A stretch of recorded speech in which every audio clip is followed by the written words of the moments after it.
You might imagine a medieval tavern as a den of drunken men and loud jesting, but the truth is stranger and far more ordinary.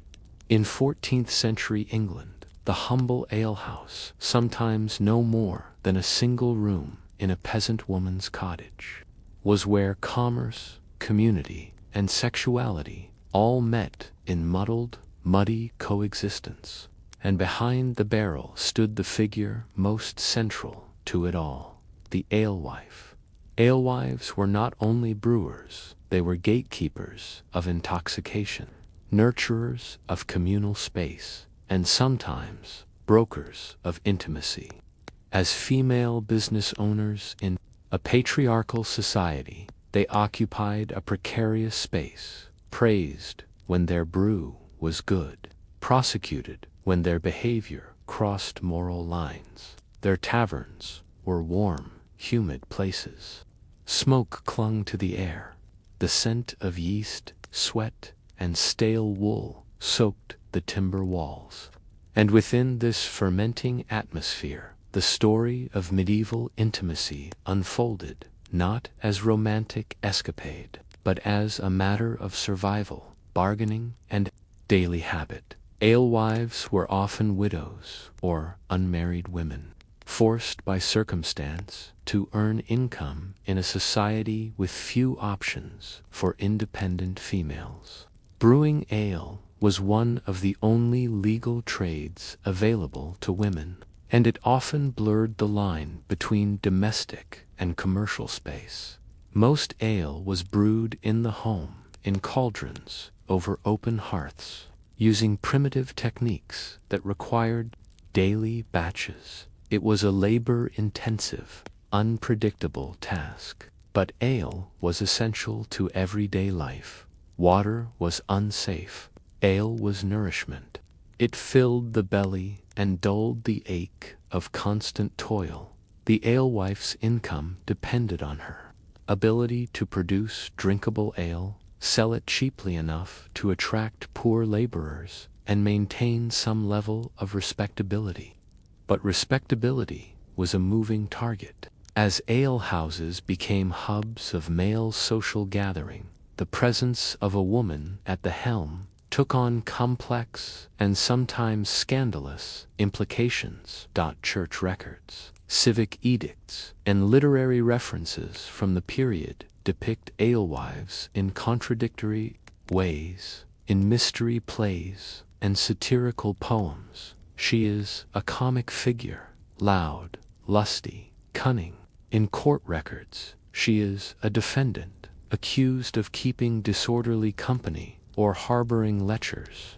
In everyday reality, she was a woman trying to survive. Some alewives did indeed supplement their income through sex work, or permitted discreet liaisons in the corner of the tavern for a fee. Others likely didn't, but were accused nonetheless, simply for being a woman in a space where men drank and loosened their tongues.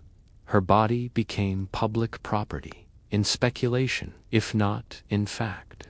Even her brewing utensils were sexualized in poems: long paddles, bubbling pots, foaming heads. In one surviving 14th century ballad, an alewife is described as, "She hath a keg for every man, and one for herself besides." The innuendo is clear, and yet, beneath the surface, humor is a deeper truth. The alewife's sexuality, real or presumed, was central to how she was seen, taxed, and punished. Every town had aletasters, civic inspectors, who judged the quality of ale and ensured fair pricing. But these officials also became de facto moral watchdogs. A brew too strong or too expensive, find a customer, found pants down in the back corner. The alewife could be blamed. In towns like York, Norwich, and London, court rolls reveal fines levied against women for selling ale and keeping men overnight. Sometimes the language is coded indecent behavior, harboring noise, maintaining improper lodgings. Often, it was the alehouse itself that was condemned. The building, more than the individual, became marked, a site of temptation, an unruly place. Some historians argue that women were more frequently prosecuted than men in these cases, not because they were more guilty, but because they were more visible and vulnerable. The physical layout of the alehouse was revealing. Often, it was a multi-use space. A single room served for drinking, cooking, eating, and sometimes sleeping. Benches lined the walls. A single bed might be tucked behind a curtain. Was this a sign of a brothel, or just poverty? It's impossible to generalize.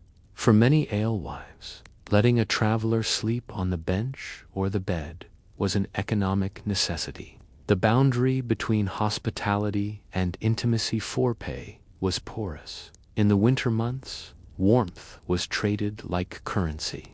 A woman might share a bed with a regular customer. Was this a transaction, a relationship, a survival pact? Records don't tell us the emotional truths. They tell us who was fined, who was warned, who was evicted. But they hint at a world where intimacy was intertwined with economics, where survival demanded compromise, and where a woman with ale could shape a neighborhood. What happened in an alehouse rarely stayed in an alehouse. In a world without privacy, gossip was law enforcement. Neighbors reported one another. Women were both accused and accusers. A rival alewife might tip off officials that her competitor was entertaining customers late into the night. The medieval alehouse was a gendered space. It offered women a rare place of economic power, but also exposed them to surveillance, punishment, and judgment. And yet they endured. Records show that some alewives operated for decades, adapting to changes in local laws, taxes, and customs. Their resilience was not glamorous, but it shaped the very rhythms of daily life. So what was sex really like in a medieval tavern? The answer is murky, woven into the yeast-soaked wood and the shifting shadows of firelight. It was rarely about pleasure alone. More often, it was about need, negotiation, and power. But how did these alewives navigate an increasingly hostile legal and moral climate? And what happened when they pushed too far? By the late 14th century, England was changing. The Black Death had torn through the land, killing nearly half the population. Labor was scarce. The old feudal bonds were loosening. Peasants demanded wages. Women, widowed by plague or freed from patriarchal oversight, sought survival through any legal means. And the alehouse, with its low startup costs and steady flow of male clientele, became a natural domain for the ambitious or desperate woman. This expansion of female visibility in public commerce caught the attention of authorities, both secular and spiritual. What had once been tolerated as a domestic hustle was now viewed as a threat to moral and social order. In response, officials turned to regulation. To brew ale for sale, a woman needed to appear before the local manorial or borough court and obtain an ale license. These were often temporary, lasting just weeks or months, and required renewal, sometimes accompanied by a fee or bribe. This process wasn't simply bureaucratic. It became a tool for disciplining women, tying their legal right to operate a business to their perceived moral standing. A woman seen as disorderly or immoral might be denied renewal. In some areas, renewal was dependent on male sponsorship or character references. Thus, An alewife's ability to brew and sell, and by extension, to feed herself and her children, was subject to male evaluation of her sexual and social behavior. And the more popular her tavern, the more scrutiny she faced. Surveillance was not enacted solely by officials. In village society, where most people lived in close quarters, the walls between public and private were almost non-existent. Windows were few, but eyes were everywhere. Gossip wasn't idle, it was functional. Officials relied on community complaints to identify disorderly ale. One woman's accusation that her neighbor was entertaining men late at night could trigger a fine or revocation of a license in court records. Women are described as disturbers of the peace, maintainers of bawdry, harborers of lechery. These phrases are slippery. They don't always mean the woman was a sex worker or even facilitating sex work. Sometimes, simply being unmarried and friendly to male customers was enough to attract suspicion. Alewives were subject to both civil and ecclesiastical church jurisdiction, creating a web of contradictory expectations. Church courts handled moral offenses, fornication, adultery, defamation. Civil courts handled trade, licensing, and disorder. If a woman was seen to be living with a man out of wedlock, she might be summoned to church court. But if she refused to house a traveler, she could be fined in civil court for failing her duty as a host. This duality created confusion and danger.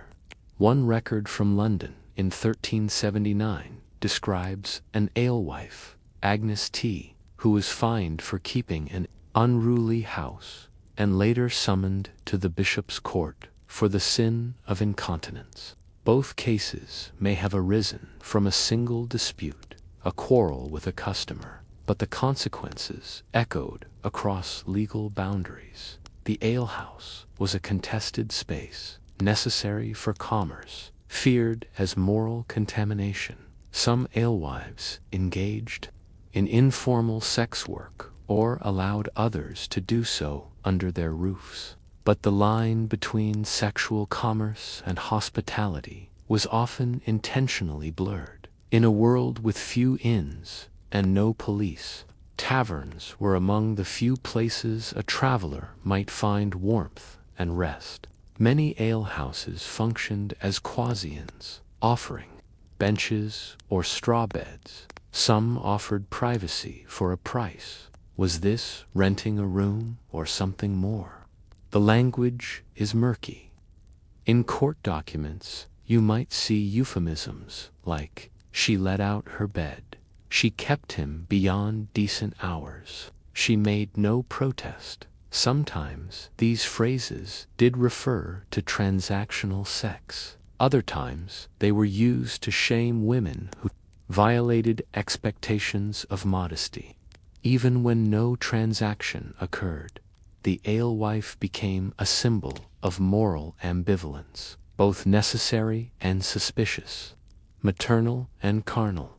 Running a tavern was not an act of liberation.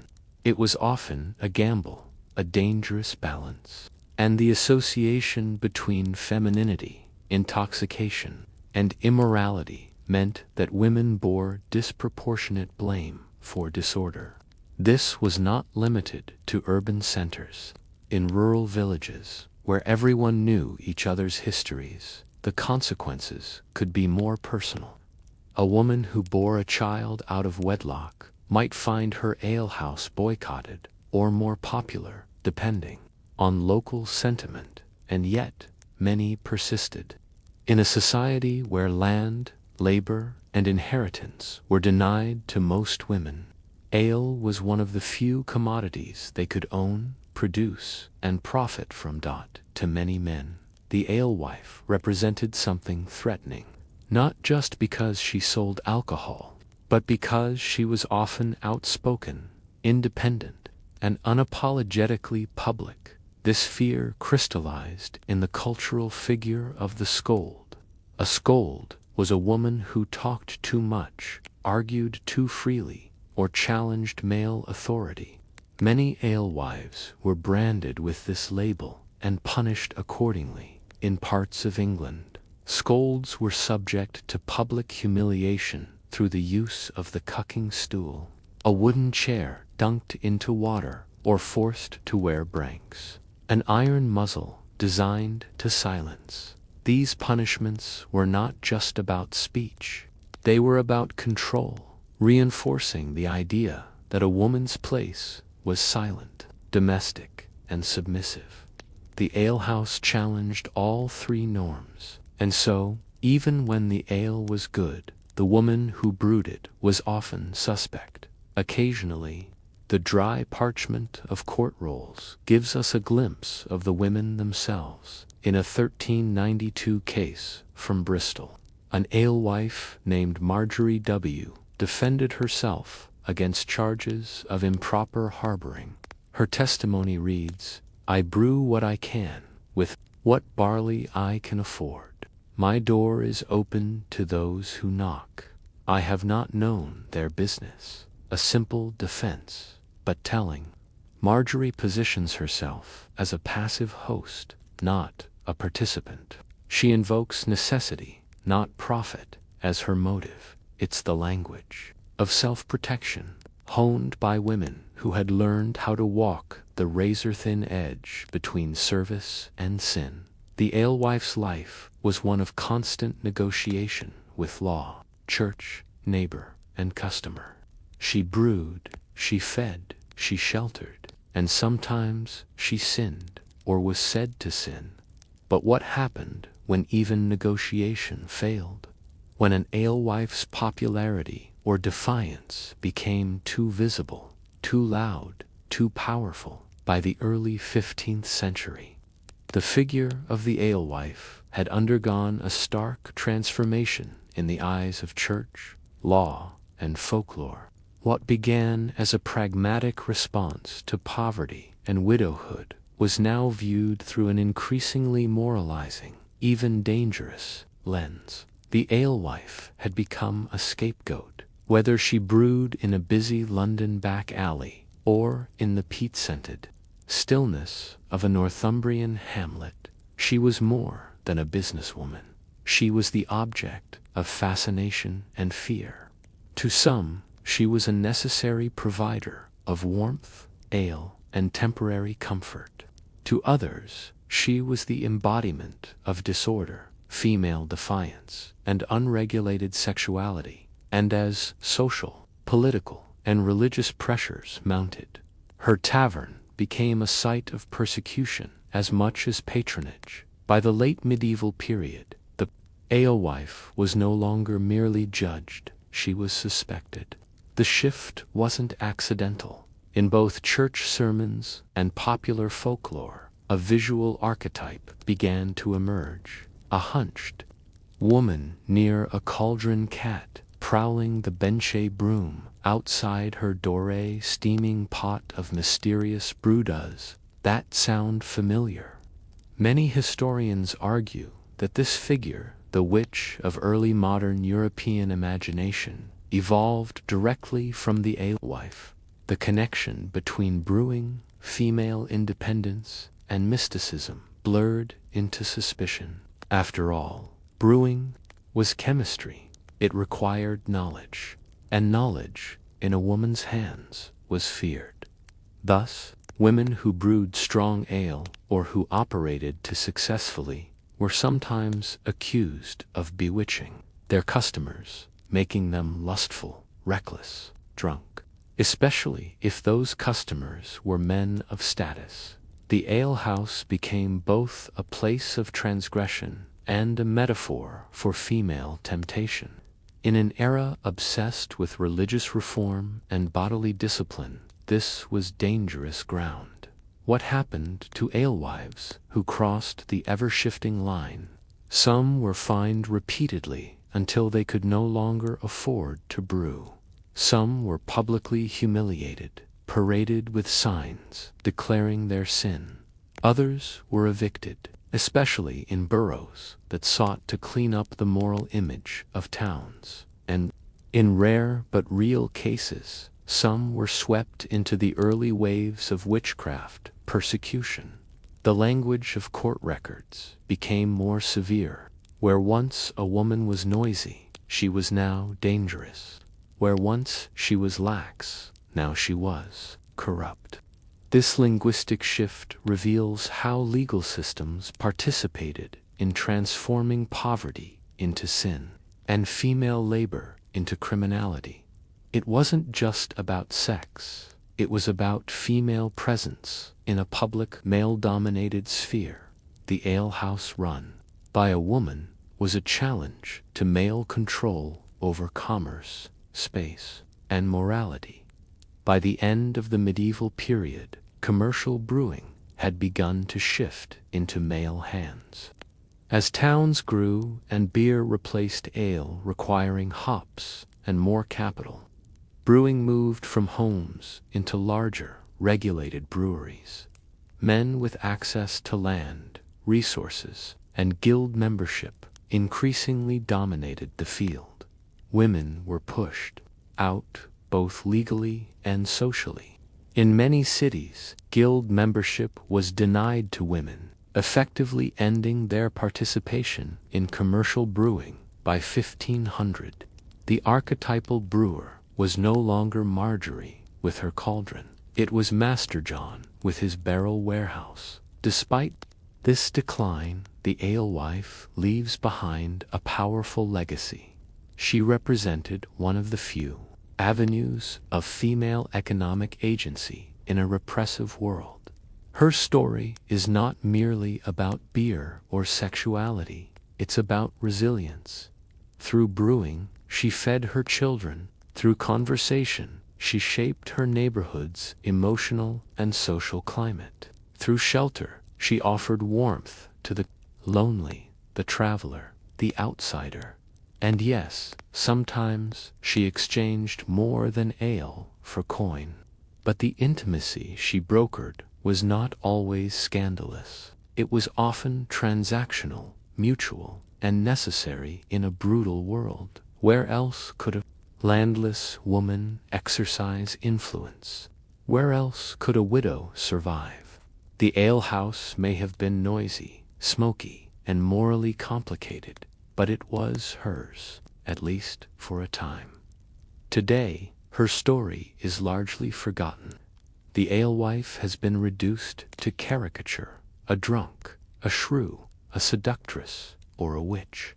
Her contributions to medieval survival, community building, and intimacy management are rarely honored. But look more closely, and you'll find her shadow in the regulations that control female labor today, the ways society polices female sexuality. Under capitalism, the narratives that cast single or independent women as morally suspected, alewife's struggle is not confined to the past, it lives on. She was not a footnote, she was a fixture, a keystone of community, and perhaps a reminder of how power often grows quietly from the bottom of a clay cup. What can we learn from a woman who stirred barley, served warmth, and defied a world that tried to silence her? Perhaps that survival, in any age, is its own form of rebellion, and that sometimes history's most intimate stories are the ones we were never meant to remember. There ever was a city suspended between the sacred and the profane. It was Venice in the 16th century, floating atop 100 tiny islands. Venice was a republic that balanced commercial might, Catholic piety, and a reputation for sensuality. Ships came bearing spices, silk, and wine from the east.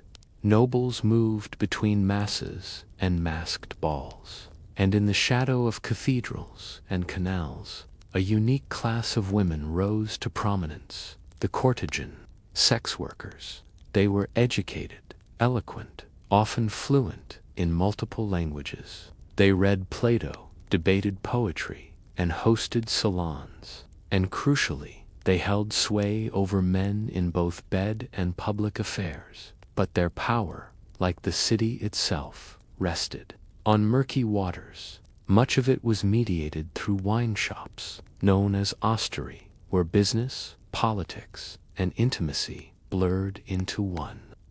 In 16th century Venice, ostery were not merely taverns. They were political spaces, places where nobles, merchants, foreigners, and outcasts mingled under candlelight, shaded from public eyes. Unlike the formal settings of court or council, the osteria was a place of negotiation and confession, lubricated by wine and music, and often curated by courtesans.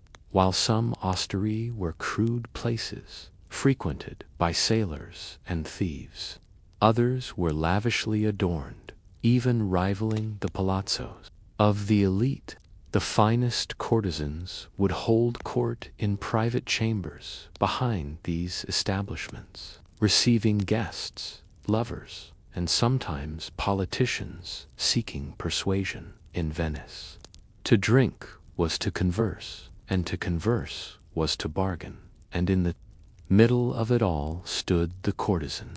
Venetian courtesans were divided into two categories: cortegiana onesta, honest courtesans, women of refined taste, education, and artistic presence; cortegiana di lume, of the lamp, lower class, prostitutes working the streets, or cheap austeri.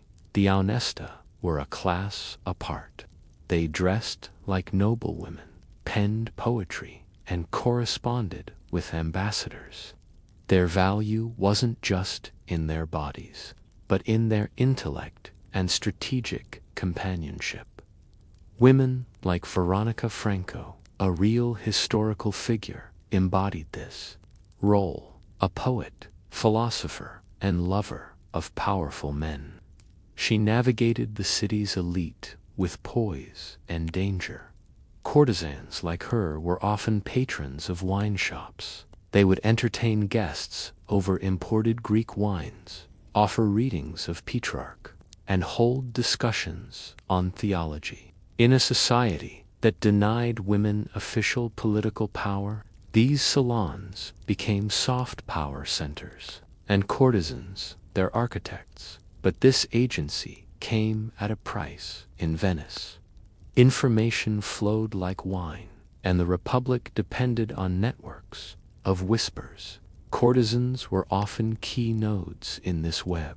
Foreign dignitaries and Venetian nobles alike confided in them. Some even used them to pass messages, broker favors, or influence decisions in the Doge's court. At times, a courtesan's bedroom became an unofficial embassy. And yet, despite their political value, these women walked a thin line between admired and reviled. The church tolerated them in silence. The law watched them with suspicion, and the public both envied and feared their influence. They were too powerful to ignore, too scandalous to praise, to remain desirable, and therefore secure. Courtesans had to perform constantly. Their homes were curated to reflect culture and sophistication. Their dress followed the latest Milanese or Florentine fashions. Their speech had to balance wit with submission, intelligence with seduction. They wrote love poems that rivaled the humanists of the day. Veronica Franco's poetry, for example, includes erotic sonnets that also critique male hypocrisy. These women were not naive. They understood the transactional nature of their roles, but they also manipulated it to protect their positions. For many, the Asteria was their stage, a place where clients, admirers, and rivals could witness their intellect, beauty, and charm in motion. Despite their fame and cultural capital, courtesans were constantly under threat of legal intervention. Venetian magistrates passed sumptuary laws to restrict what courtesans could wear, where they could live, and who they could be seen with in public. They were forced to register with the state and submit to periodic inspections. Why such scrutiny? Because their blurring of social roles unsettled the moral and political order.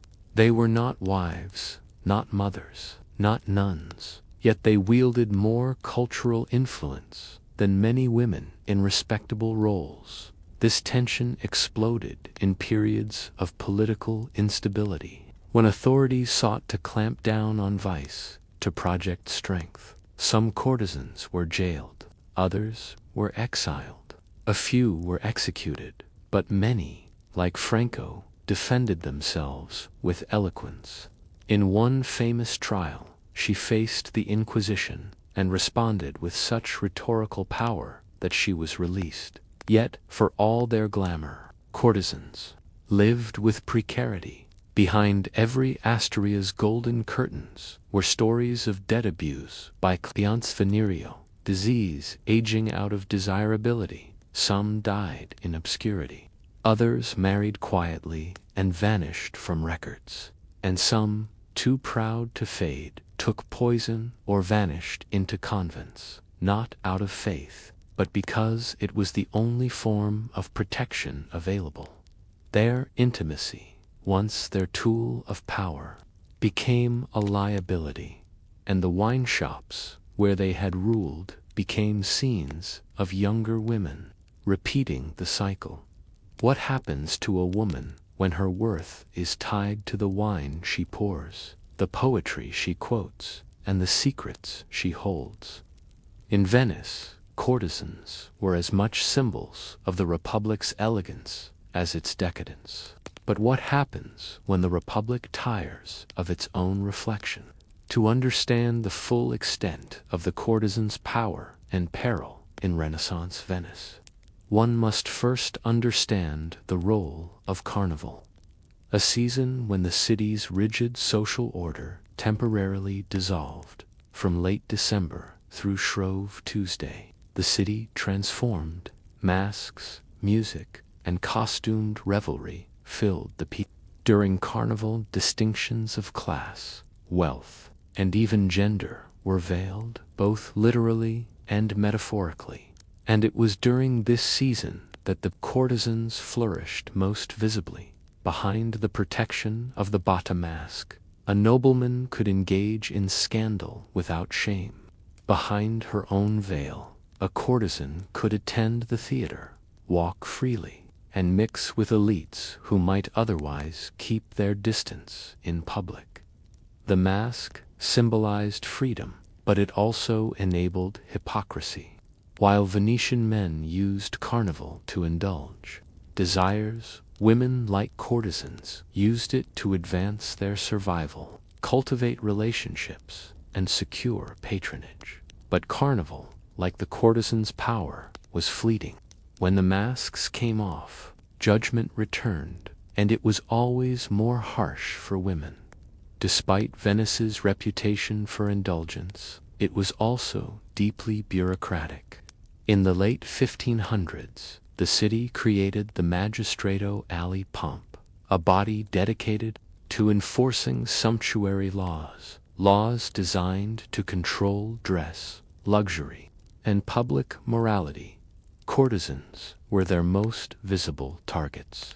These magistrates patrolled ostori and street corners, issued fines for wearing silk pearls or jewelry beyond one's station, prosecuted women for impersonating noblewomen. Courtesans often flouted these restrictions, not out of rebellion, but out of necessity.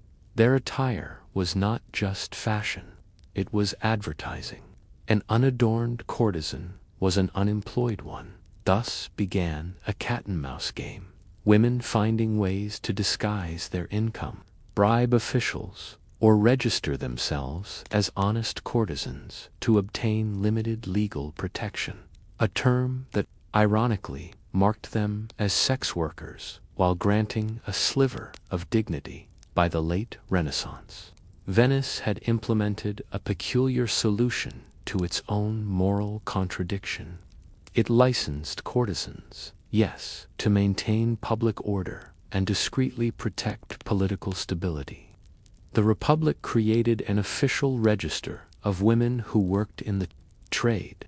These records included names and aliases, dresses, clothing, inventories, patron lists, in some cases, physical descriptions. This register was a double-edged sword. For some women, it provided a form of legitimacy, a way to avoid arrest or harassment. For others, it was a form of public branding, an official record of moral uncleanliness that could be used to destroy reputations or refuse marriage. Still, many preferred the risk to the alternative, total invisibility and powerlessness. To understand the experience of licensed courtesans, we turn again to Veronica Franco, perhaps the most documented courtesan in European history.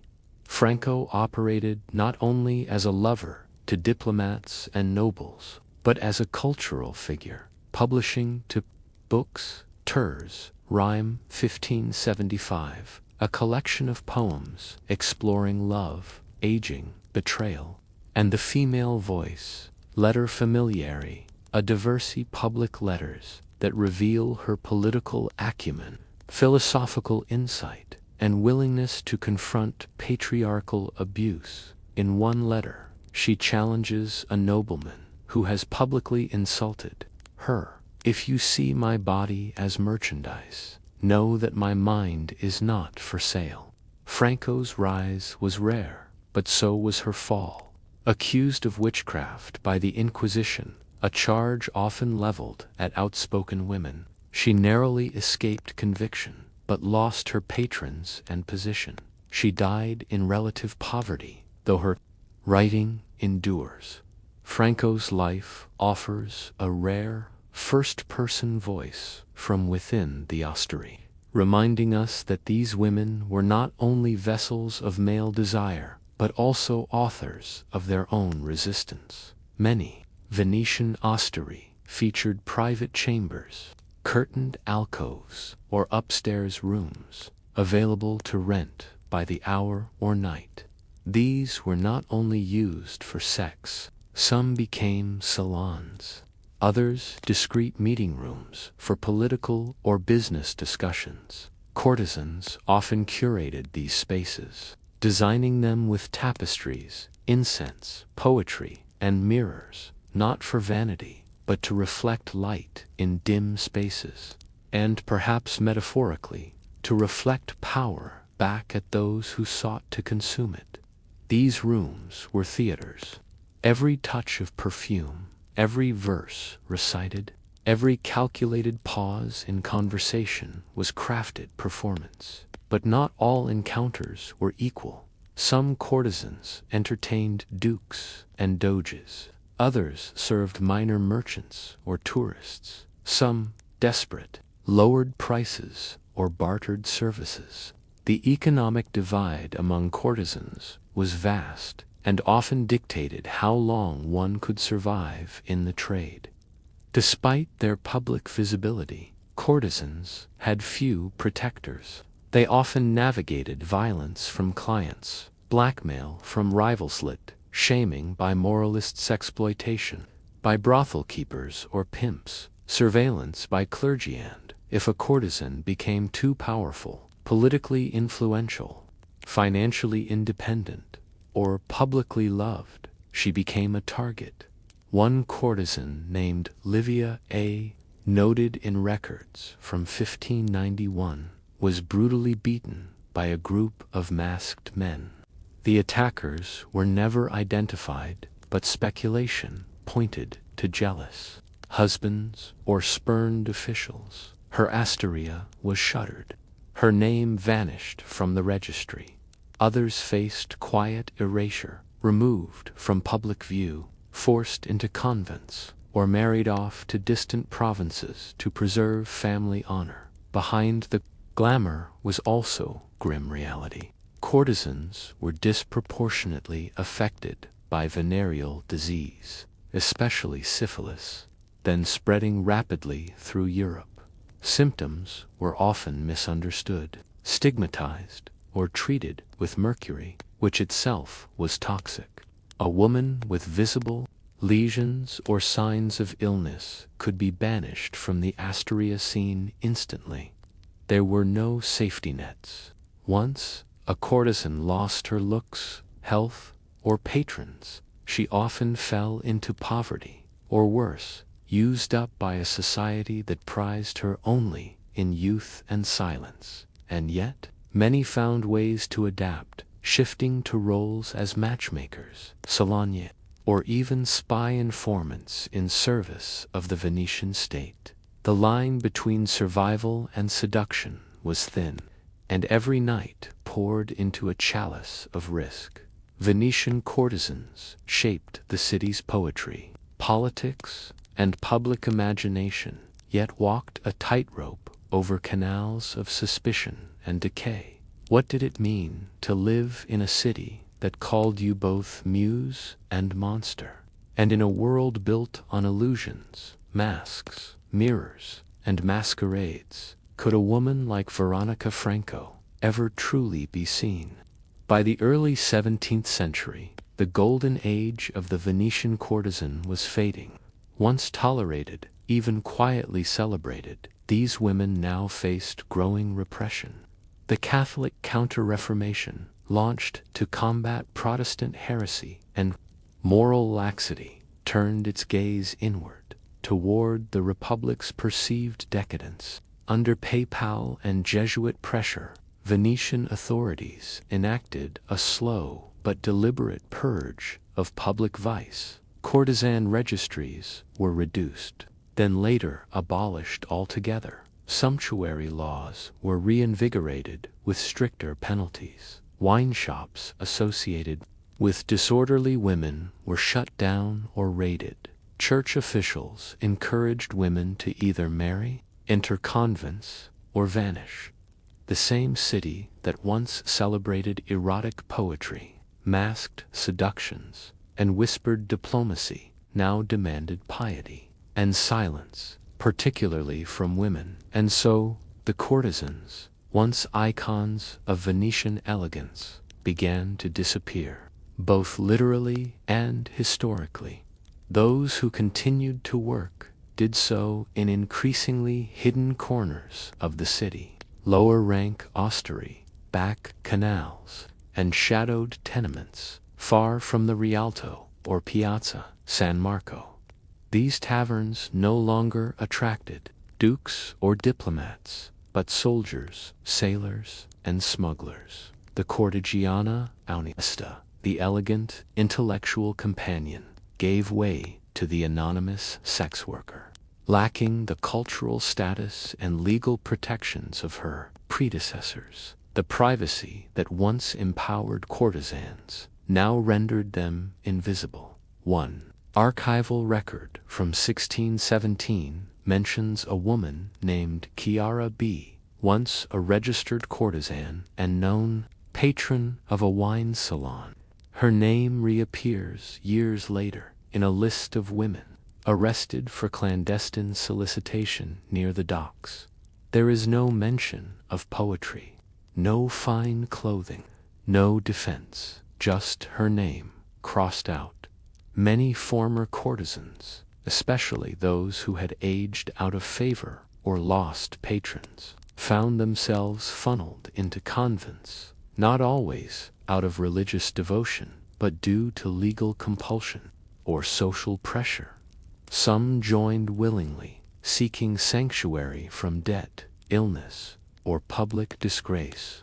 Others were forced by family, shamed by gossip, or punished by moral courts. These women often took vows, not of faith, but of final retreat from a society that offered no other future.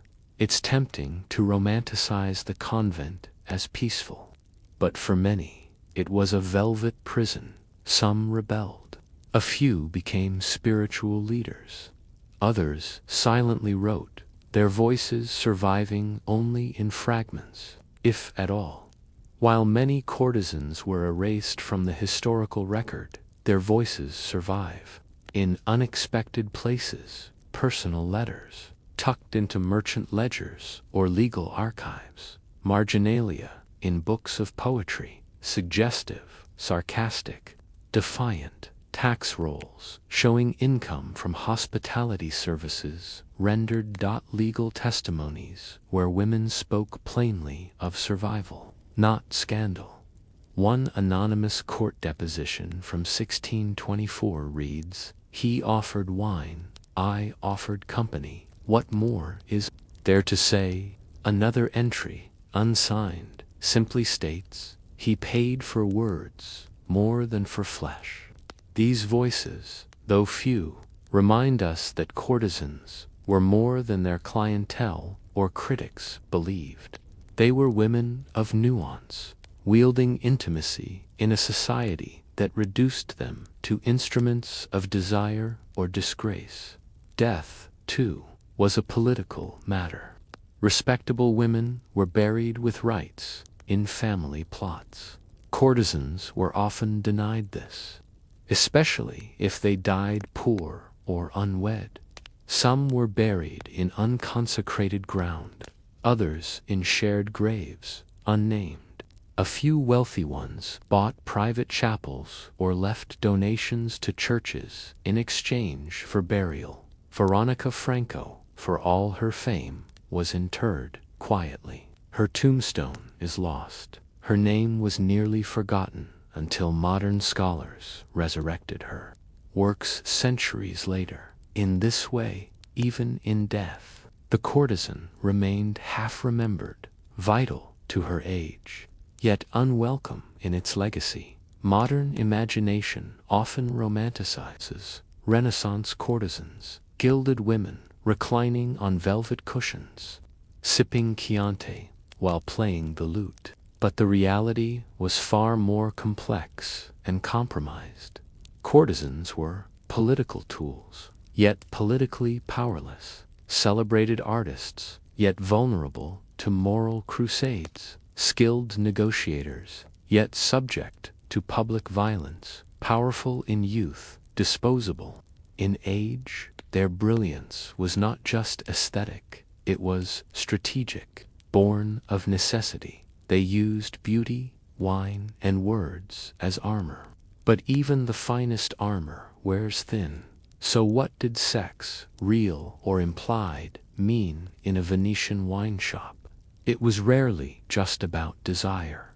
It was a performance, a currency, a weapon, a refuge, a risk. For the courtesan, intimacy was both her platform and her prison.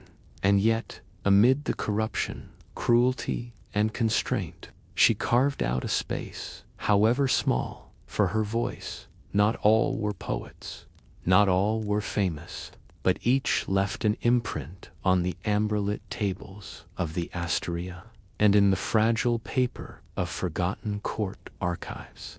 In the end, perhaps it is not silence that buries them, but our refusal to listen. In the 13th and 14th centuries, Lübeck was a jewel of the Hanseatic League, a powerful network of trading cities across the Baltic and North Seas, a place of warehouses, wind-blasted ships, and narrow timbered alleys.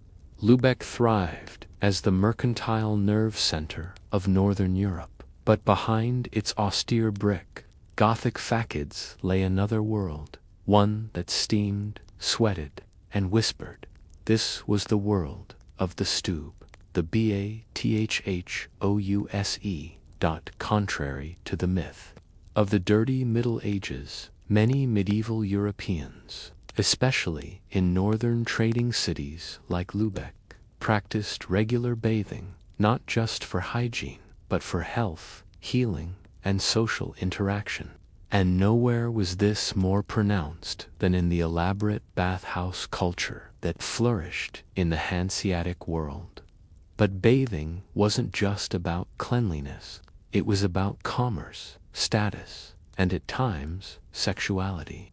The bathhouse was both a civic utility and a liminal zone, one foot in public duty, one in private indulgence. Medieval Lübeck was one of many cities that invested heavily in public bathing infrastructure. By the late 13th century, there were licensed bathhouses in every major Hanseatic city: Riga, Hamburg, Danzig, and of course, Lübeck. A typical stube, literally room included, a furnace-heated, hot room, large communal wooden tubs, sometimes lined with cloth benches for steaming or scrubbing, separate rooms for eating, resting, or private conversation. The bathhouse was not a luxury, it was part of city life. Laws even mandated that bathhouses be open on certain days, especially for workers. They functioned like a mix of barbershop, clinic, social lounge, and occasionally a discreet brothel. These spaces were attended by professional bathkeepers, often licensed by the city council. Their duties ranged from maintaining temperature to mixing herbal infusions and providing meals, but who staffed them and who visited them reveals much about the shifting lines between commerce, care, and carnal encounter. Most bathhouses were managed by men, known as batter. However, the real labor and the real social complexity came through batterinnen, or bathmaids. Bathmaids were not simply washers, they were massage workers, medical assistants, conversation, sexual companions. The line between bathmaid and sex worker was not always clear, nor was it always enforced. Municipal records from Lübeck describe women who were fined for excessive familiarity with customers, scrubbing backs, preparing towels, and using charm to earn tips without breaking laws. These women were both vulnerable and essential to the social function of the stube. They managed the mood, surprised and scandalized some contemporary visitors, but in the context of the time, it was less about scandal and more about social custom. Men and women would bathe together in large tubs. Local laws specified acceptable conduct, including rules like no touching beyond the shoulder during shared bathing. For many Lübeck citizens, bathing was the core of weekly routine. Merchants relaxed muscles after sailing. The stube wasn't just a place of steam and silence. It was often noisy, political, and commercial, over hot water and cool drinks. Merchants shared trade secrets, nobles discussed marriage alliances, and women negotiated arranged partnerships or economic exchanges. In this way, the bathhouse mirrored the tavern, but with the illusion of privacy that nudity. The merchant from Novgorod made his offer in the bath, with no witnesses but the girl who poured wine. And yet, these meetings could be binding. The bath was a place where trust was negotiated through touch and proximity, a language not recorded in ledgers. Bathing was also seen as a therapeutic practice. Influenced by Galenic medicine, Lübeck's physicians prescribed steam baths, mineral soaks, and massage for various ailments: stomach cramps, warm herbal compresses, melancholy, a week of social steaming, sexual dysfunction, a bath with aromatic oils and companionship. Some bathhouses included resident healers, offering bloodletting lancing of boils of salves and leeches, midwifery for discreet pregnancies. This mixture of medicine. But how far did these services go? And what happened when the line between care and craving dissolved completely? The stube was a place of restoration and also of risk. So what happened when moral authorities, emboldened by reform and fear, decided that the bath was no longer merely clean, but too clean to be innocent? As the 15th century gave way to the 16th, Europe was gripped by moral unease. The human body, once accepted as part of daily life in shared bathhouses, was now increasingly seen as a source of temptation and corruption. Nowhere was this more apparent than in the cities of the Hanseatic League, where rising Lutheran reform met long-standing bathhouse culture. And magistrates began to question, why are men and women naked together? Why are city funds supporting establishments of such unclean proximity? Why do bathmaids whisper in corners and linger at doors?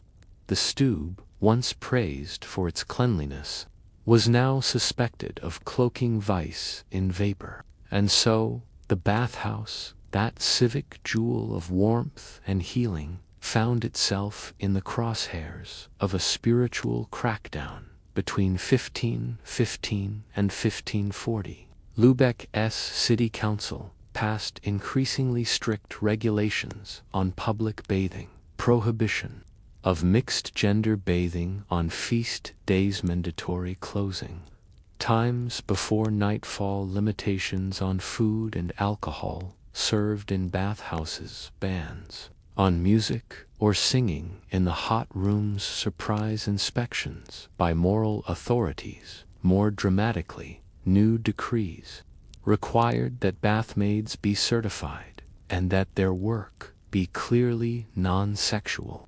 Any bathmaid found enticing a guest beyond customary services could be fined. The answer was poorly and selectively. The rich and well-connected often escaped consequence. It was the poor, the foreign, the female, and the unattached who bore the brunt of moral panic. The bathhouse crackdown created a paradox. Lübeck's economy depended on commerce, and commerce depended on hospitality. Sailors, traders, and dignitaries expected baths, not just for washing, but for comfort, companionship, and sometimes confession. Too strict a crackdown, and visitors might go elsewhere. Danzig, Riga, even Amsterdam. Private tubs, only employing licensed midwives instead of bathmaidering male-only staff. But, in truth, much of the old culture persisted underground.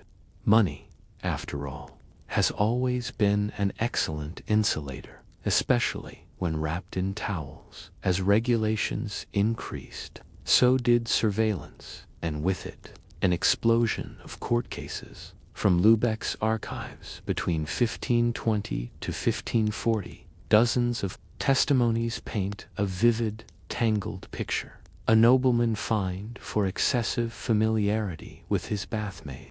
A bathkeeper accused of allowing private music and laughter past midnight. One particularly telling testimony from 1534 reads, "The maid poured me wine while the steam still rose. We shared no sin, only warmth, but the councilman who watched from the curtain saw what he chose to see." These cases weren't always about guilt. They were often about appearances, jealousy, or political rivalry. And the bathhouse, with its blend of intimacy and opacity, made the perfect scapegoat. The Reformation didn't just bring new laws. Moral purges of Wittenberg began using their pulpits to denounce the stube. In sermons, bathmaids were likened to daughters of Babylon, soapers of the soul's decline, mistresses of temptation, hiding behind clean towels. One fiery preacher declared, "A man emerges from the stube, cleansed of sweat but soaked in sin." These sermons had real effects. Bathmaids, once respected as caretakers, were now viewed with suspicion. Some were attacked in the street.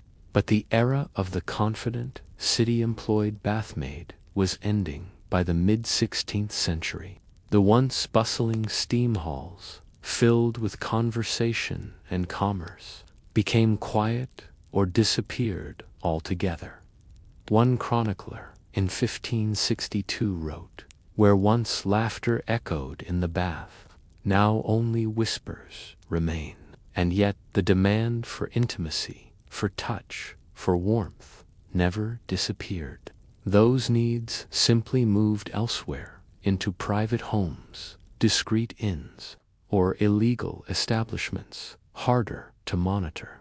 The stube was no longer the city's hearth. It was a ghost, a memory of a time when being close was not a sin.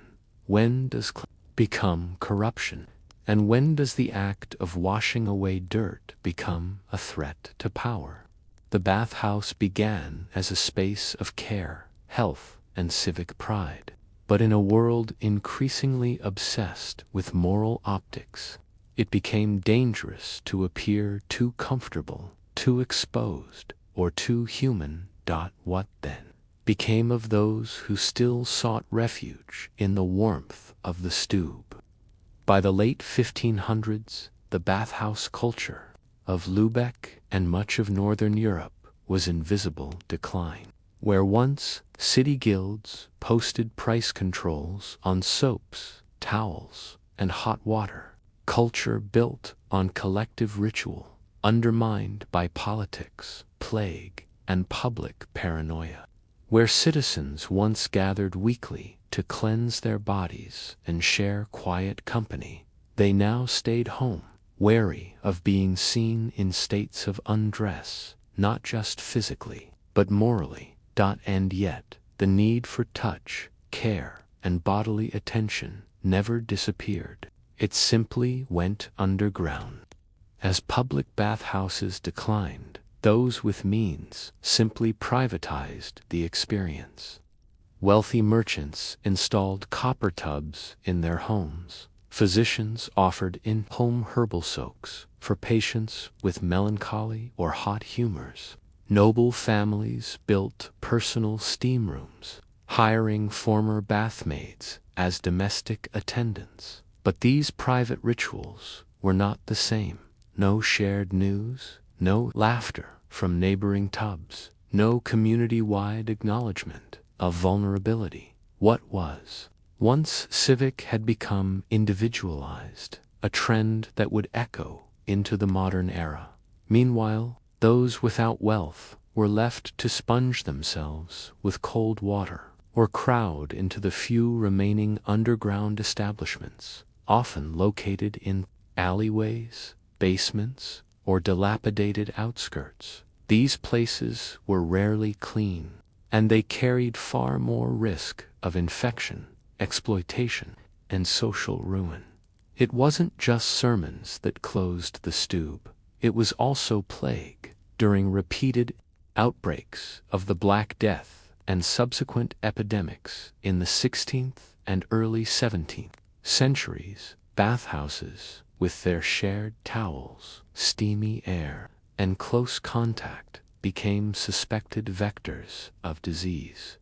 Even though the miasma theory, bad air, hadn't yet been replaced by germ theory, people instinctively feared humidity, proximity, and strangers. Authorities issued closures during outbreaks. Some bathhouses were permanently condemned.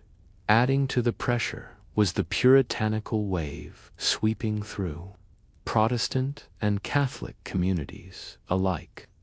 Modesty became not just preferred but mandatory. Nakedness, even among same-gendered peers, was increasingly viewed as immodest, indecent, or even heretical. And with that, the bathhouse died, not in flames or violence, but in quiet disuse. Like a door closed and never opened again, the bathmaids, once skilled workers in a respected civic trade, faced uncertain futures. Some married, often to lower-ranking guild workers or foreigners, disappeared into rural areas, working as healers, herbalists, or midwives, entered service in elite homes. Their pasts, quietly ignored, fell into destitution, especially those without kin or patronage. A few were accused of witchcraft, especially those who continued to offer bodily care or herbal treatments. The association between women, touch, and unseen knowledge had long aroused suspicion, and now, with no civic protection, they were easy targets. What was once an acceptable, even esteemed profession had become social poison. Their stories, for the most part, do not survive in names, but they linger in fragments. Receipts for soap sent to a house for the lady's bathmaid, a petition from an old washerwoman asking for housing, a note in a legal record, "She was once of the baths." Their legacy is a whisper, their profession unceremoniously erased. What did Lübeck lose when it lost its bathhouses? Not just cleanliness, though public health would suffer in the coming centuries, but something deeper, a sense of shared vulnerability. Space where physical and emotional needs could coexist, the ritual of contact that was neither fully commercial nor fully sacred today.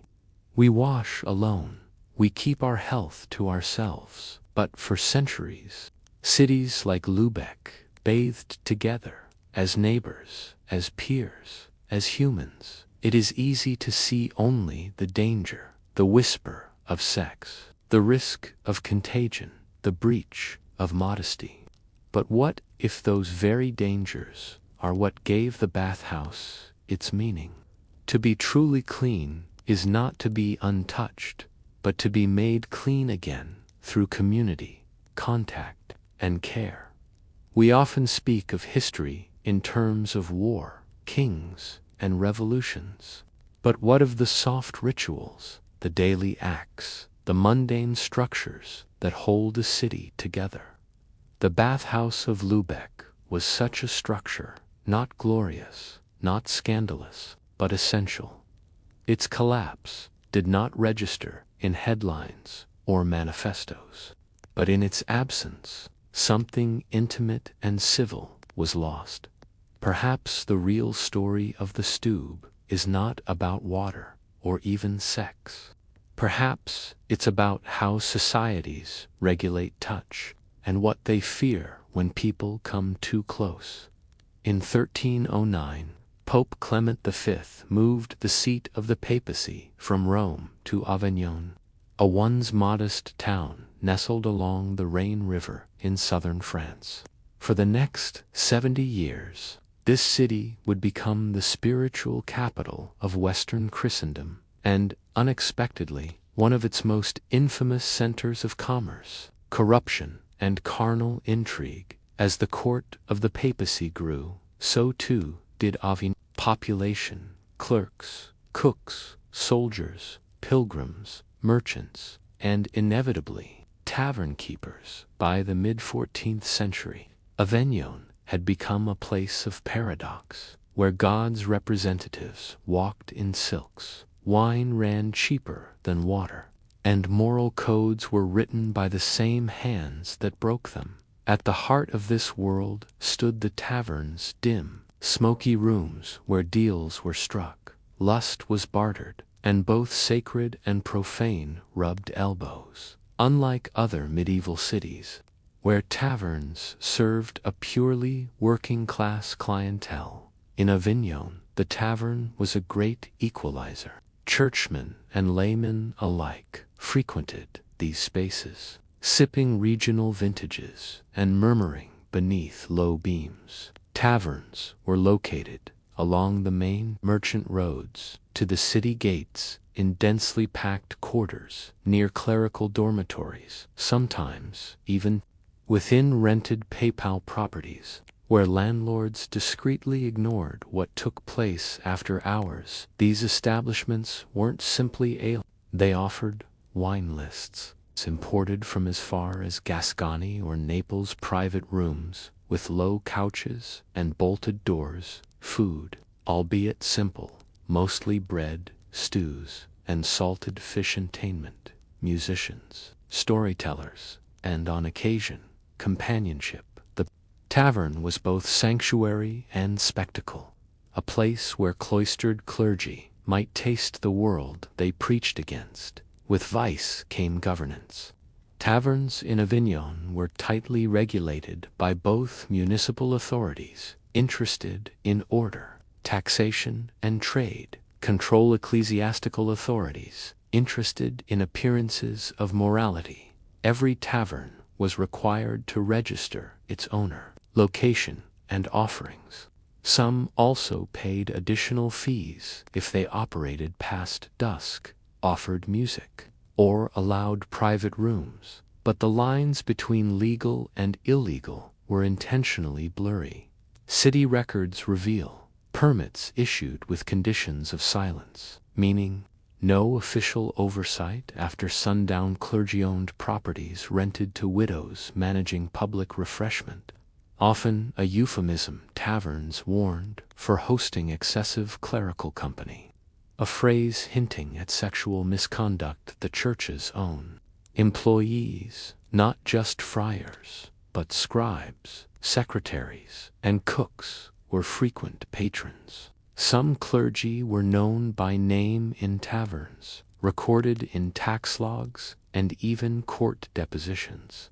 One of the most revealing aspects of Avignon's tavern culture comes not from ecclesiastical condemnation, but from the records of notaries, secular scribes who recorded everything from land sales to moral offenses in the tavern. The notary might witness a contract signed over spilled wine, a marriage promise, whispered, and then revoked, a scuffle involving a churchman and a jealous rival, a deathbed confession made in a back room. With wine as sacrament, their notebooks tell a story of deep entanglement between faith and flesh, between written law and unwritten custom.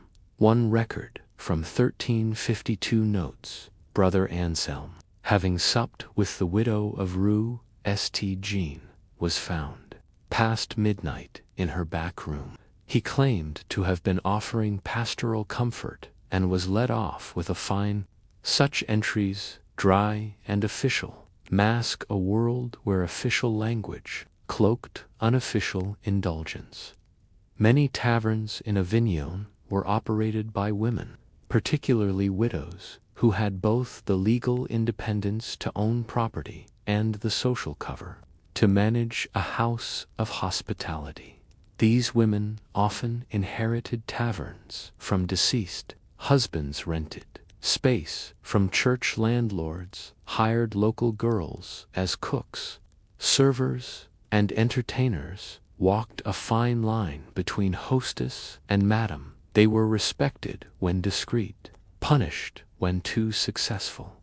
Church sermons often railed against the widow with too many chairs, an idiom meaning a woman who entertained more than just guests. But the reality was, these women were business owners, gatekeepers of information, mediators between sacred and profane world. Stargets, for both desire and disdain. Some were prosecuted for facilitating clerical fornication, others for allowing sermons to be mocked in their halls.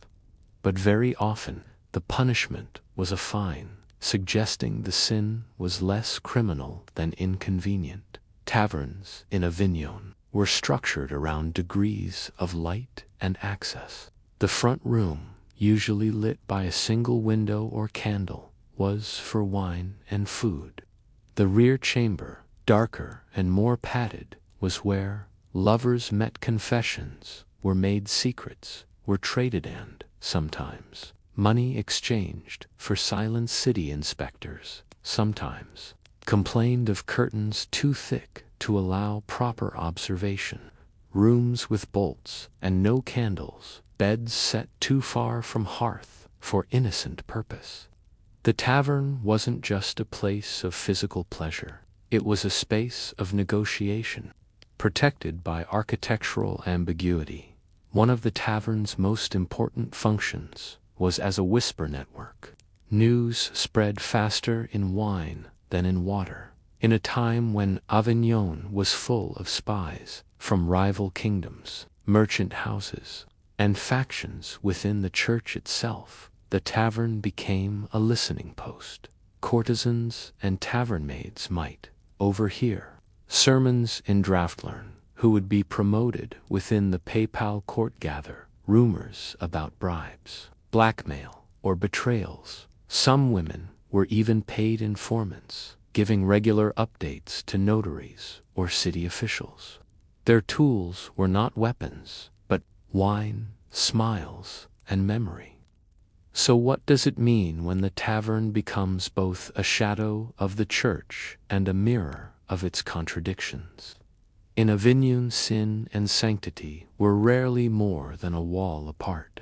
But as papal power grew and reform movements gathered force, what would become of the women and men who kept the candles burning in the city's most ambiguous spaces? Avignon in the 1350s was not simply a city of wine and whispers. It was a crucible of contradiction. While the papal court issued edicts denouncing licentious behavior, many of its members were seen frequenting the same taverns they condemned. As ecclesiastical wealth grew, so did the resentment of the common people, many of whom watched as holy men arrived at taverns in silken robes, tipped generously, and then preached penance on Sundays. This hypocrisy began to fuel moral agitation. Pious factions within the city began agitating for moral reform, demanding greater scrutiny of public houses and the women who ran them. These groups were often sponsored by lower-ranking clergy, who sought to distinguish themselves from their more indulgent superiors. And the easiest targets for their moral rage were not the clerics themselves, but the tavern keepers who enabled them. In 1357, the Avignon City Council passed a new statute on the conduct of public hosts and hostesses. While written in dry legal Latin, the intent was clear: control, shame, and visibility. New rules included mandatory closure of taverns at sunset, unless granted special license, prohibition of women from entertaining guests alone in closed rooms, inspections of tavern bedsheets, yes, literally, for signs of repeated unclean usage, public posting of the names of taverns found in violation. For the first time, reputation became formalized. A woman who had run her tavern respectably for decades could be ruined overnight by a single citation or whispered complaint. Prior to these crackdowns, many widows and unmarried women operated taverns as a legitimate source of income. In fact, women often had more freedom to do so in Avignon than in many other cities of France, precisely because of the church's presence, which drew a steady clientele and demanded robust hospitality services. But the new laws created a presumption of guilt. A woman with a tavern was now assumed to be encouraging fornication, harboring clerics, inappropriately operating a front for sex work, benefiting from moral corruption. Even without direct evidence, social suspicion could destroy a business. One accusation, one angry wife, one disapproving sermon, and the tavern was marked in one municipal record. We read, Beatrice of Rue Rameau, previously of clean name, is henceforth to cease her trade, having been named 3 times as keeper of a den of unrepentant lust. What evidence? None cited, but 3 accusations were enough. Interestingly, even as moral laws tightened, the city coffers still profited from tavern operations. Every licensed tavern paid a flat-rate tax on wine, sold a per room fee if guests were housed overnight, silent levy for entertainment services such as music or food sales. In effect, the city was profiting from establishments it publicly shamed. This created what historians call the moral taxation trap, a situation in which vice is condemned publicly but relied on economically. Documents from city finance ledgers list known taverns of ill repute side by side with tax receipts, some labeled plainly as dangerous but compliant. The state wanted revenue, the church wanted morality. The tavern keeper, usually a woman, was left to balance the contradiction and pay both for her survival and for her sins. To avoid public scandal, many clerics frequented taverns in plain clothes or under pseudonyms. Scribes report men entering as Brother Gibam but signing the wine log as Gillo, the bookseller. Others wore merchant cloaks over Cossacks or removed their rings that identified them as members of the clergy. Despite their secrecy, tavern staff always knew. Some kept private logs, recording names and aliases of frequent visitors' requests. Made in private room slips, received for discretion. One record, written in a tavern ledger and later submitted during a legal dispute, notes the priest with a Gascon accent prefers girls who sing, pays well, brings books. These records weren't just gossip, they were insurance. In a world where a woman could be accused of immorality and lose everything, information became currency, and discretion a form of negotiated power. In 1361, one of the most documented tavern scandals shook Avignon. The tavern on Rue du Griffin, operated by a woman named Margot Lanzian, was raided by a joint force of city guards and moral enforcers. They claimed it was hosting clergy of high office in acts of unspeakable indecency. What they found is unknown. The records are deliberately vague, but what followed was revealing. Margot was publicly shamed. Her name read aloud at Sunday Mass. The tavern was confiscated, but reopened months later under a different name, suggesting a deal was struck. No clergy were named, fined, or punished. A side note in the record mentions sealed correspondence with the bishop's clerk, implying a settlement. Margot vanishes from the records 2 years later. Whether she relocated, retired, or was silenced, we'll never know. But her story shows how tavern keepers bore the brunt of a system that fed on their services but feared their power.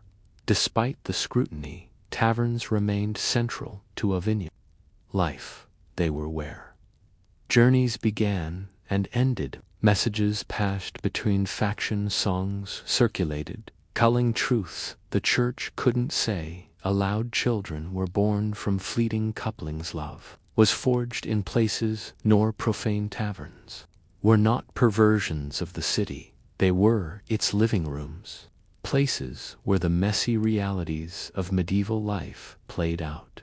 And the women who ran them were not simply sinners, they were civic mothers, guardians of space, navigators of power. As Avignon's taverns filled with PayPal gold and quiet secrets, who truly held the moral high ground? Was it the priest who drank behind a false name?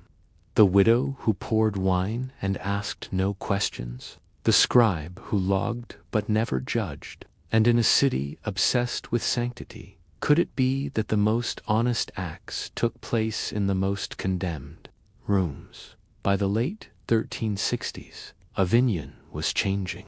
The papal court had grown bloated, wealthy, and politically entangled.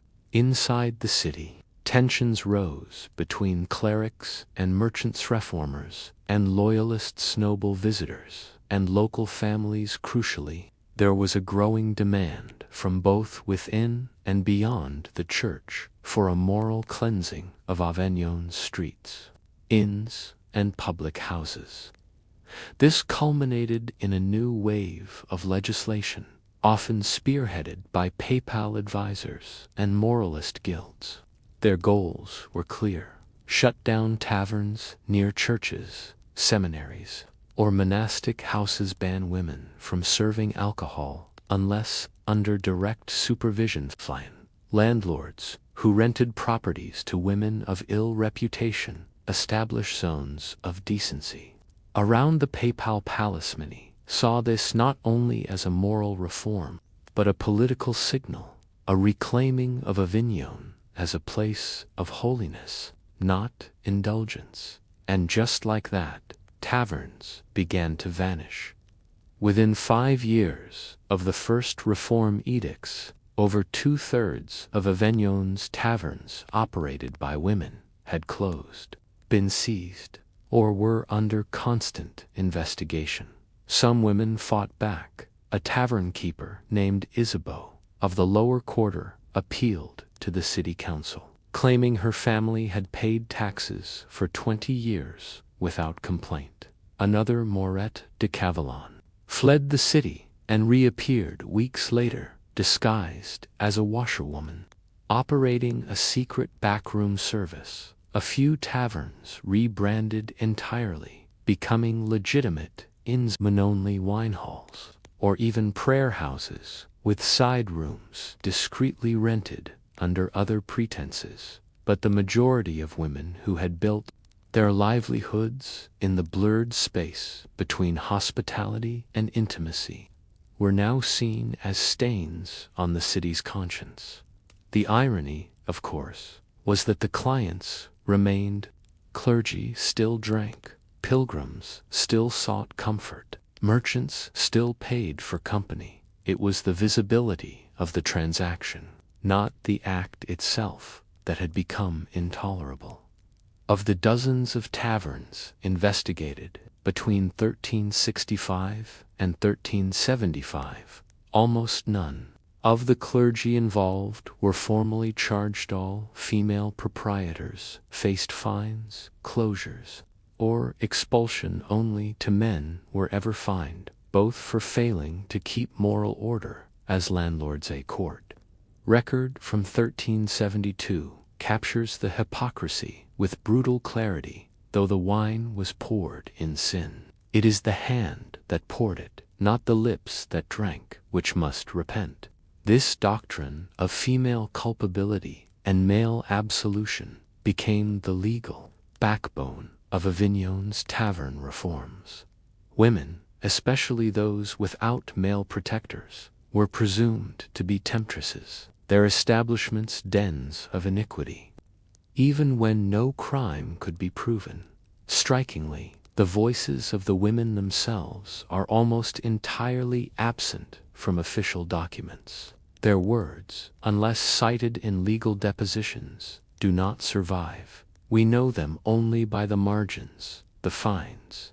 They paid the rooms, they rented the neighbors who reported them, the clerics who denied knowing them. And yet, in rare cases, hints of resistance appear.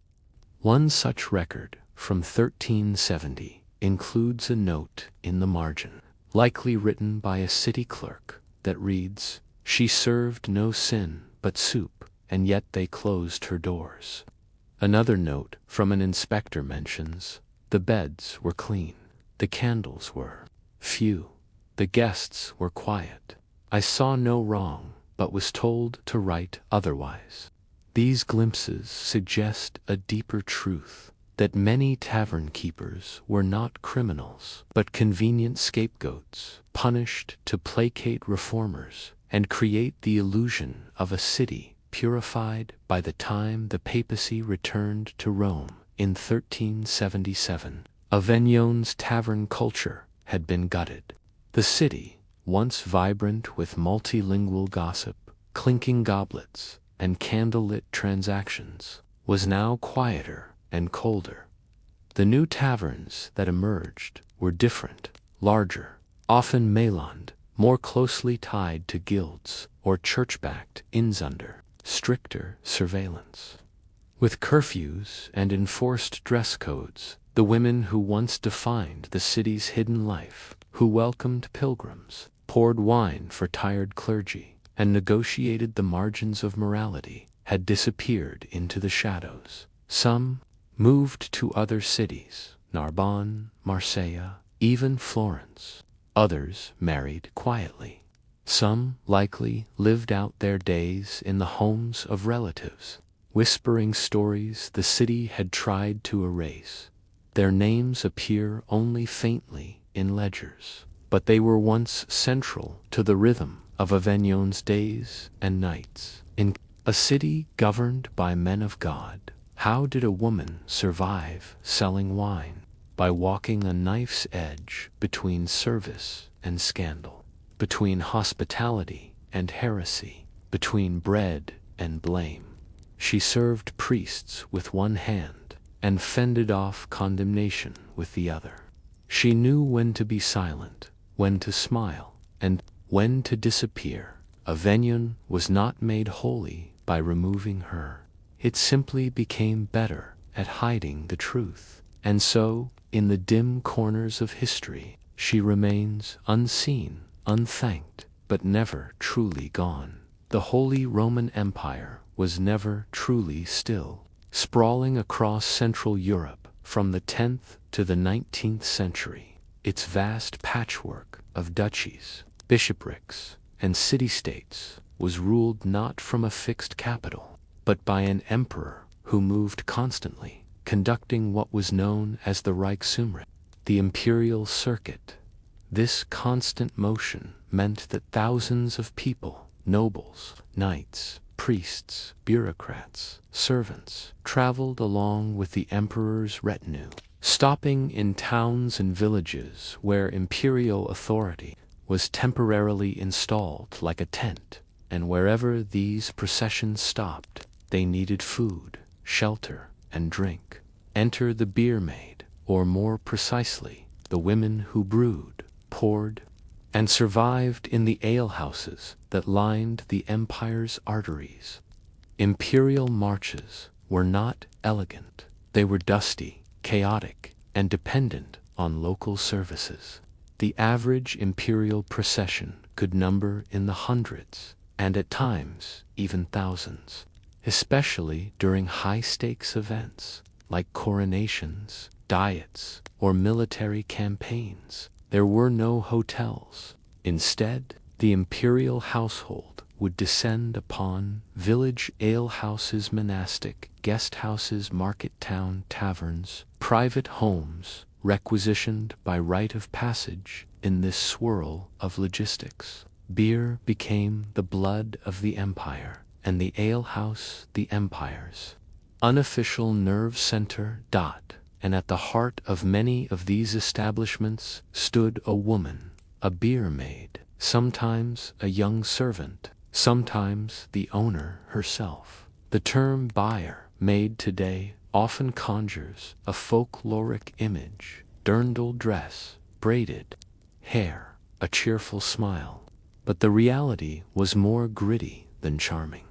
Most women who worked along the imperial route were unmarried daughters of tavern owners' widows who inherited alehouses and ran them, alonde laborers hired for a march, paid in coin or leftovers in innkeepers operating out of their kitchens. Their days were long and grueling, hauling buckets, stoking fires, baking bread, washing flagons, and serving soldiers or priests who might not pay, and yet they were essential. The imperial quartermasters often gave priority to taverns known for reliable service. In some towns, it was the beer maid who received the first knock, not the mayor. She was expected to provide not just drink, but space for stabling, horses bedding, or straw for guests' access to local gossip or informations, sometimes even medical aid.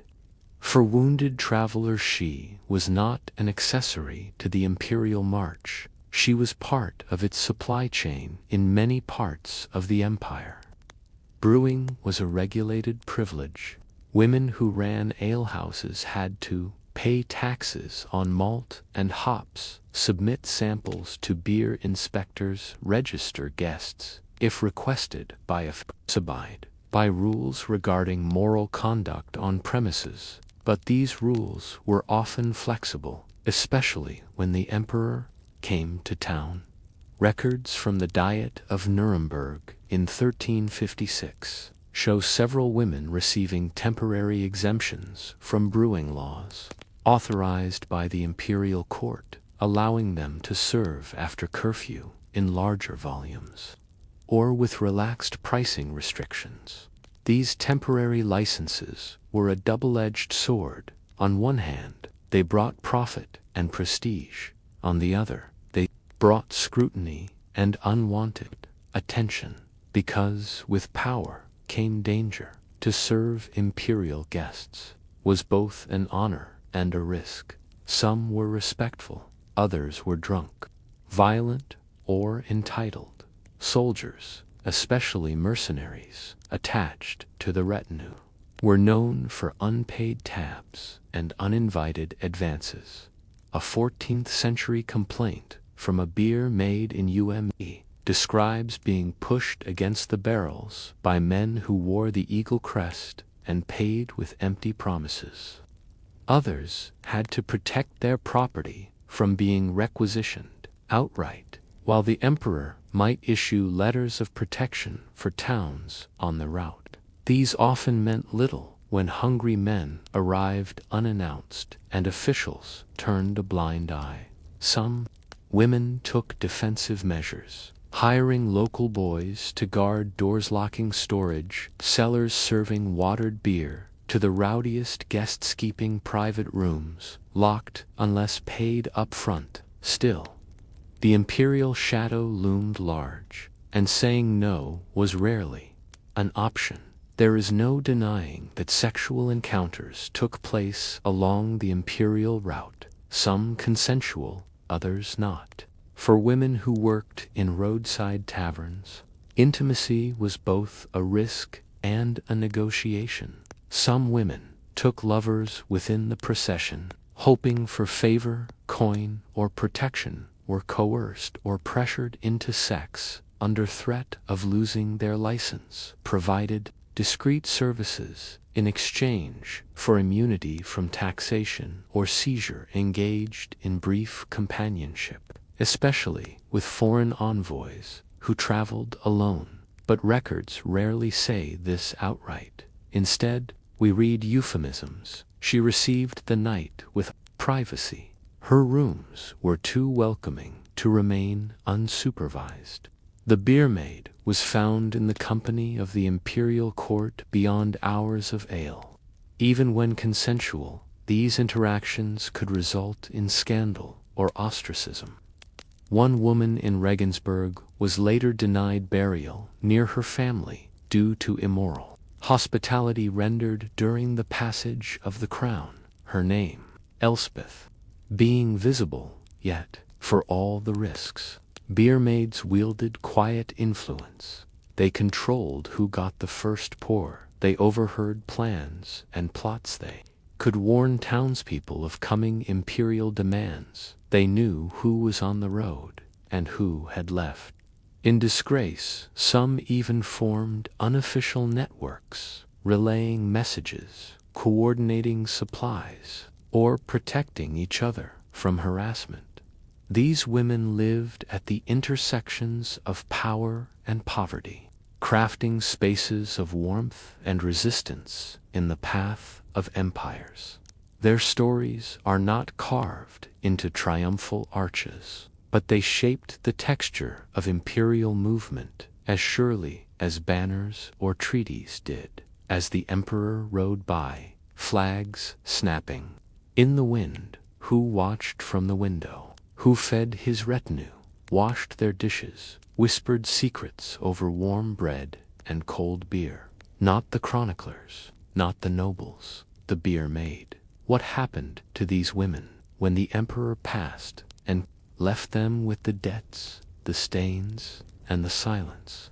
The Holy Roman Empire was not a centralized state. It was a living patchwork of towns, bishoprics, free cities, and noble domains, each with its own customs, laws, and privileges, often centuries old and zealously defended. So when the emperor's retinue arrived, a traveling storm of hierarchy, urgency, and power, it created a clash of jurisdictions. In some towns, the emperor was treated as a guest, in others, a burden.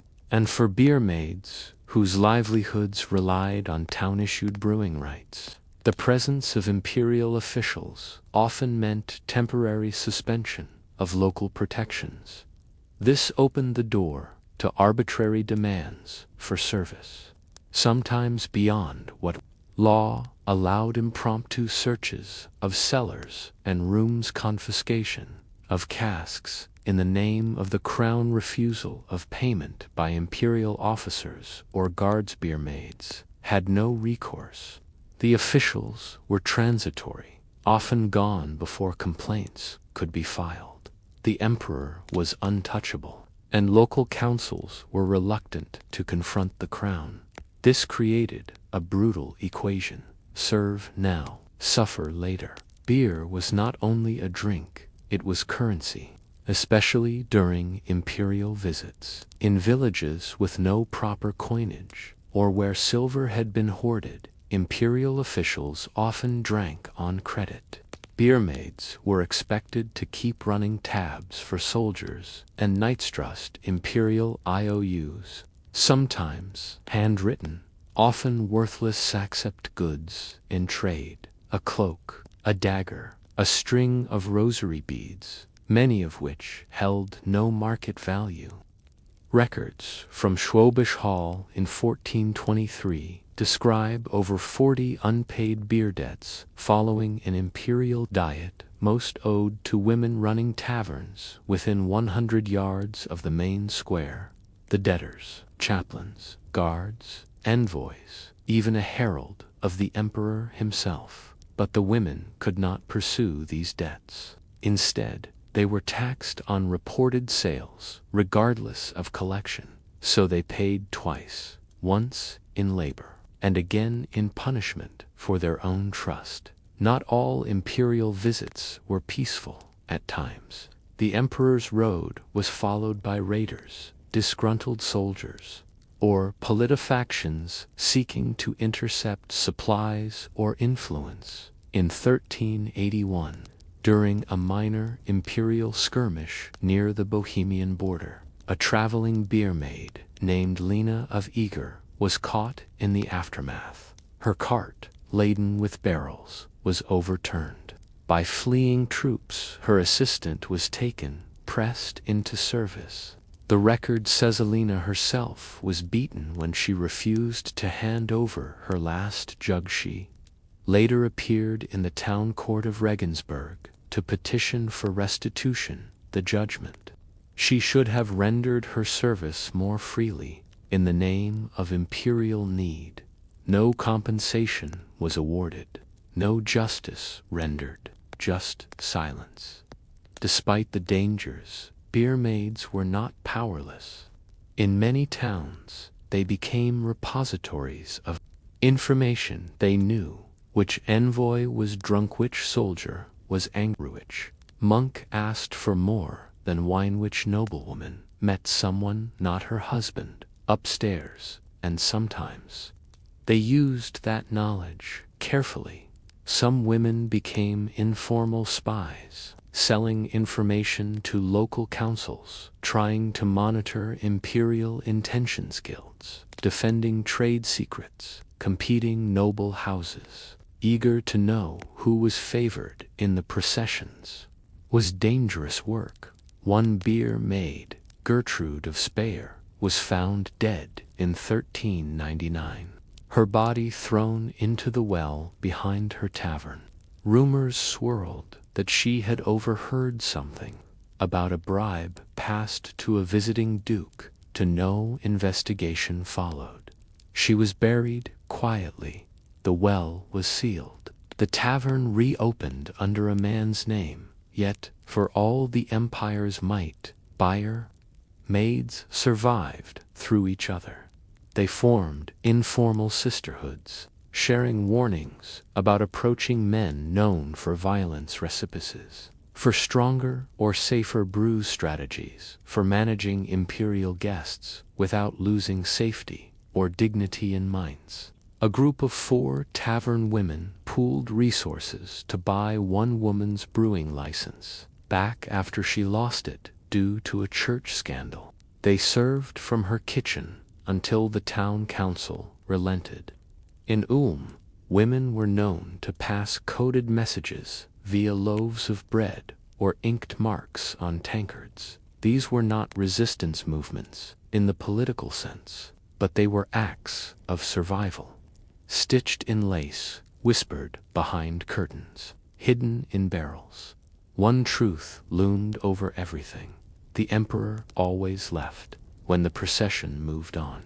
Towns were left to clean the waste repair. The taverns reconciled unpaid tabs, deal with pregnancies, bruises, or broken reputations. Some beer maids were left ruined, others pregnant, some quietly blessed with a bag of silver and no name attached. One entry in a 15th century ledger in Rothenburg notes to Anna for services rendered during the imperial fast, paid by the tall knight with no crest, she will remember.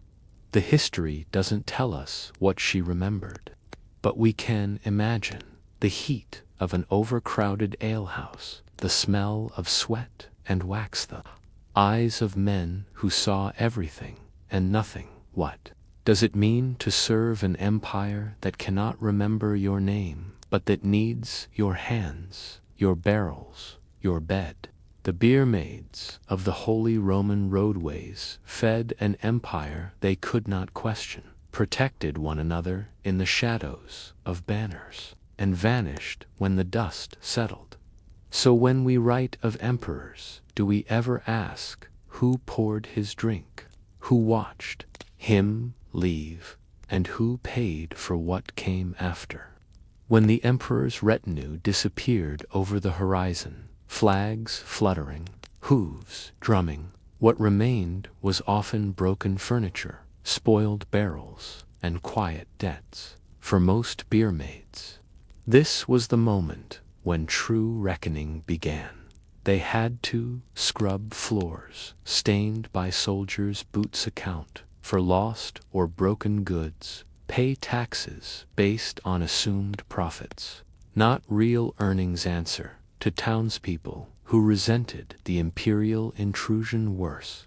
Still, those suspected of excessive hospitality during imperial visits might face public shame, or even loss of brewing rights. In a world where female respectability was a fragile currency, even rumors could destroy a livelihood. Age was rarely kind to the beer maid. While some passed their taverns to daughters, others found themselves outcompeted by younger women with stronger arms and smoother faces, ignored by officials and customers alike, pushed out by male brewers who gained guild access after marriage or inheritance. Civic records from 1444, we find the story of Elsa B., who petitioned the city for permission to brew only for herself and her neighbors. Having lost her license due to diminished custom, she wrote, "I gave 37 years to the cup, and poured for kings and beggars alike. I asked not for gold, but for barley and peace." Her petition was denied. No record of her death survives, though their names are scattered.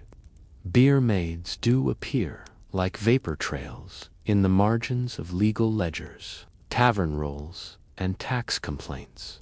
Anna of Linz, charged with short measuring beer during a royal procession. Margareta Stein, compensated in silver after her alehouse was burned during an imperial siege. Ursula are fined for hosting musicians, foreigners, and men-at-arms under one roof. Some are praised fleetingly. Her beer brought peace between quarrelsome guards. Her kindness remembered by the scribe who nearly froze on the road to Bamberg. Her soup saved 3 men from plague chills. But most are footnotes, their full stories unknowable. Some beer maids turned to the church in their later years, not out of penitence, but seeking stability. They entered Beguinage's female religious communities, offered their taverns as donations for prayers, or became hospital attendants, using their skills in warmth, cooking, and care in new sanctioned ways. A few left behind prayer books, often annotated with brewing tips, medicinal herb recipes, or cryptic phrases like, "Let the Lord stir the wort, for I no longer can." Faith, for many, was not about purity, it was about endurance. They had seen men who claimed to serve God behave monstrously. They had seen emperors forget the names of the women who warmed their hands, but they believed anyway, not in power, but in the act of doing one's work, day after day.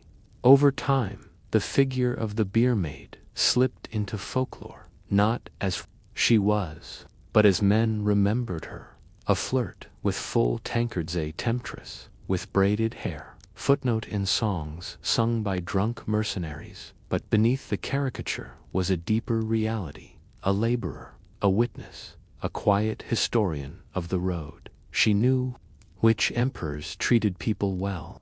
She knew which alliances were formed over spilled ale. She could recall, perhaps better than any noble, the mood of a city before a coronation, or the smell of a riverbank before a war. Her memory was unwritten but deeply embedded, passed through tavern stories, recipes, and whispered warnings, from mother to daughter by the 17th century. As the empire began to centralize its institutions, imperial travel slowed. Roads were improved, but less frequented. Local courts became more powerful than traveling kings. The beer maids remained.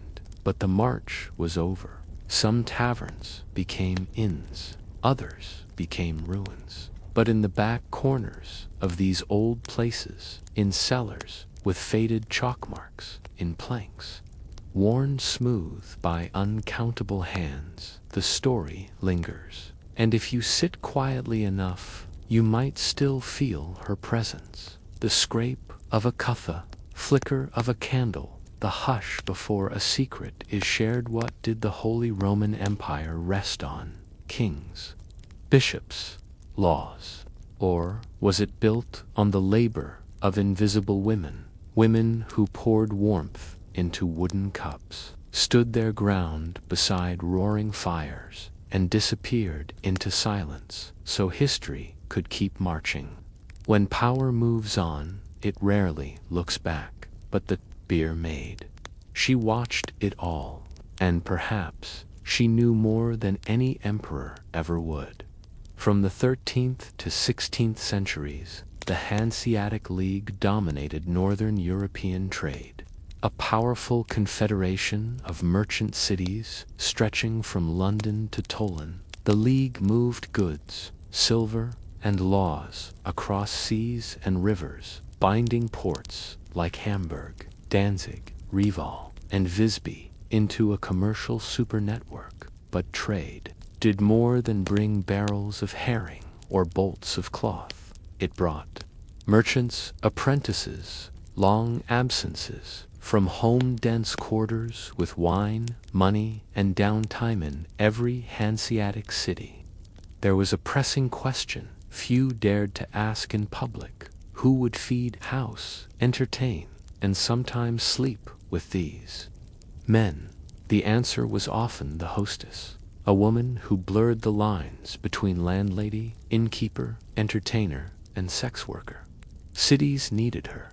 Laws couldn't quite define her. Moralists feared her, and merchant leagues negotiated around her. In ports along the Hanseatic coast, the Hostissen house, or women's house, emerged as a semi-regulated solution to an unspoken problem: how to keep male workers sheltered, content, and manageable without fully legalizing brothels. These houses were not brothels, at least, not officially. They were registered as lodging houses, dining halls for visiting journeyman trade-ins, for foreign workers, occasionally. Bathhouses with attached quarters, each was usually run by a woman, referred to in records as Worden Hostess or Landlady, Stubenfrau, roomwoman. Herbergsfrau, housekeeper of a lodging. She might own the property outright or rent it under a male proxy, but in practice, she ran the show. Cities like Danzig and Lübeck issued lodging licenses to hostesses, often with strict conditions: no loud music after sunset, no overnight male visitors in women's rooms, no more than 4 lodgers per chamber. Guests must be named in the night log, but these rules were rarely enforced uniformly.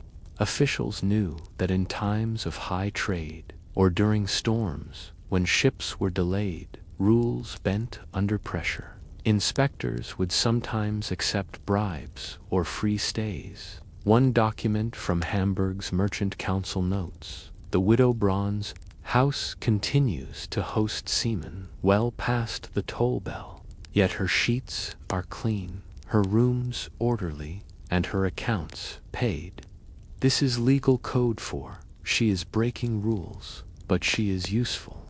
Let it be." A working hostess might rise before dawn to heat water, prepare stale bread softened in broth, sweep floor, stake stock of linens, locks, and soap. Her survival depended on reputation and discretion. Cold visible to customers, but invisible to the city council. Many walked a careful line. They allowed some guests to share beds, claiming it was due to lack of space. They served ale with extra honey, knowing it softened tempers. They hired younger women as servants, who sometimes accepted tips for extra favors, officially denied, quietly permitted. And if a fight broke out, counsel, not the men involved. Many hostesses had once worked as servants or entertainers in port taverns. Some entered the trade out of poverty, others from widowhood. A few did so to control their own work, rather than being under a brothel keeper's rule. But consent was complex. If a man stayed the night, drank, and left coin under the mug, was that payment for a bed or for company? And if the hostess accepted it, had she violated moral law or simply made rent? Records from Riga, 1472, detail the arrest of a woman named Alk, who was accused of selling herself without license. Her defense: "I served him stew and ale. I gave no promise." She was still fined, because her house had a reputation, and that was evidence enough. Interestingly, many complaints about hostesses came from other women, wives of sailors' midwives who feared moral contagion. Guild widows concerned about their own status. They accused hostesses of stealing men from prayer, making noise while others mourned, corrupting the daughters who carried stew. In some cities, women could even form moral councils, who lobbied for closures of hostess houses during feast days or Lent. The hostess became a lightning rod for collective anxieties, a symbol of female power operating without male oversight. Yet the merchant elite tolerated, even relied upon, these houses. Why? Because they prevented unrest among idle men. They protected foreign traders from street crime. They allowed cities to control vice geographically, away from churches and noble homes. One Lubeck official described hostess houses as useful, if unclean. Better to hold the rain in barrels than let it flood the square. This philosophy, that vice contained is vice controlled, would guide Hanseatic cities for centuries. Who gets to define a space as moral? Is it the woman who keeps a ledger and locks the doors, or the councilman who drinks by candlelight and forgets to pay? In the Hanseatic world, the hostess solved a problem no one would name, and for that, she was both essential and expendable.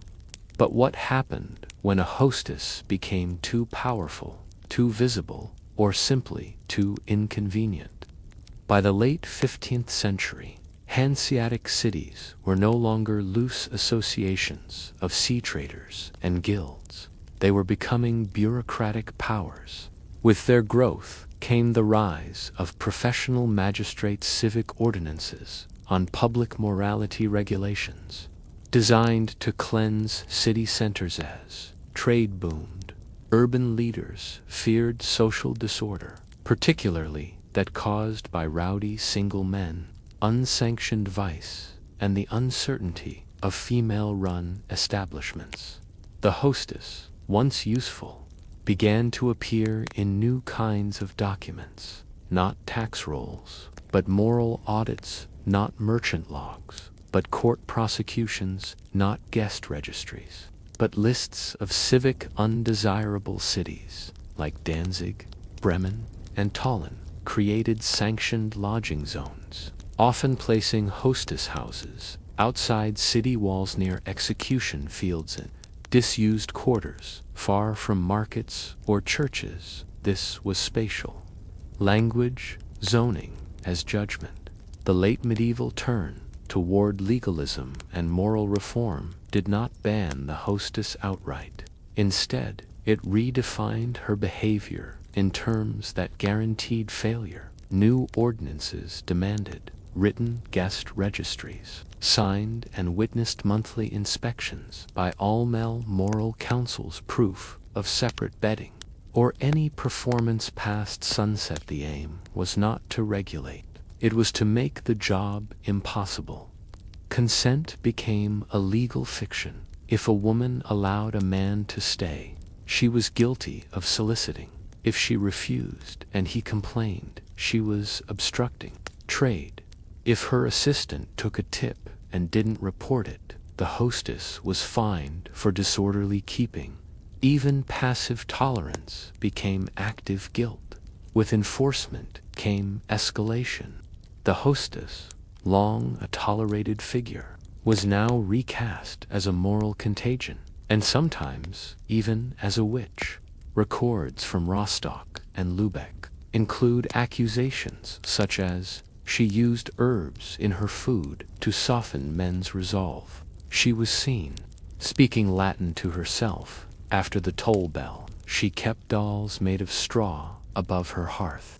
These charges didn't require evidence. They required a social climate ready to believe that women who worked outside male authority were unnatural by default.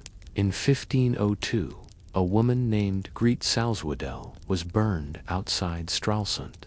Officially, it was for intimacy with travelers, heretical views, and witchcraft. Unofficially, her house sat on a trade corridor that merchants wanted repurposed for storage, and she refused to sell. Much of the fear around hostesses wasn't about sex, it was about female autonomy. They controlled space. They handled cash, they employed other women, they provided men with food, care, and sometimes more, without needing male mediation. This power, though informal, threatened male structures, guilds, councils, and clergy, and so laws began to reinforce dependency. Licenses now required male guarantors. Operated homes had to remarry, or close taxes were doubled unless a man was present on the premises. in essence. Hanseatic cities tried to force the hostess back into a patriarchal framework, making it nearly impossible for her to work without male validation. But many hostesses adapted. Some entered moral marriages, formal unions with elderly men, former clients, or relatives.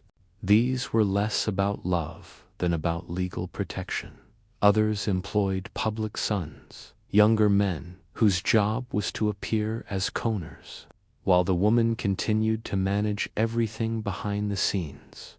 One record from Revel Modern Tolen mentions, though the house bears the name of Hans Weber, it is Frau Weber who speaks to traders, manages the coin, and orders the barrels. Hans is rarely seen.